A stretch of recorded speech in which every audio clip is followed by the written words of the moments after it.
நாங்கள் கோயிலுக்கு வரல, முருகர் தான் எங்களை எல்லாரையும் கோயிலுக்கு கூட்டிகிட்டு வராரு. ஒவ்வொரு வருஷமும் எங்களுக்கு வந்து பெரிய அற்புதம். 4 வருஷத்துக்கு முன்னாடி நாங்கள் வீட்டில் ஒரு முக்கியமான சூழ்நிலை காரணமாக வந்தோம் நாங்கள்.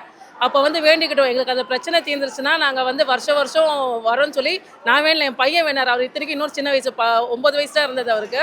அப்போ வேணாரு, அந்த பிரச்சனை தீர்ந்து இதோட 3வது வருஷம், இது 4வது வருஷம் நீங்கள் ஆரம்பிக்க போது. ஒவ்வொரு அற்புதம் பண்ணுற முருகர். அதை வந்து நான் ஒரு வாட்டி நான் நன்றி சொல்ல தான் வருவேன்னா, ஒவ்வொரு வருஷமுமே எங்கள் வாழ்க்கையை வந்து அடுத்த கட்டத்துக்கு கொண்டு போகிறாரு அவர். அவருக்கு தான் மிக்க மிக்க நன்றி சொல்கிறோம். ஒவ்வொரு பக்தருக்கும் இங்கே அருள் கிடைக்கணும்னு வேண்டிக்கிறோம் நாங்கள்.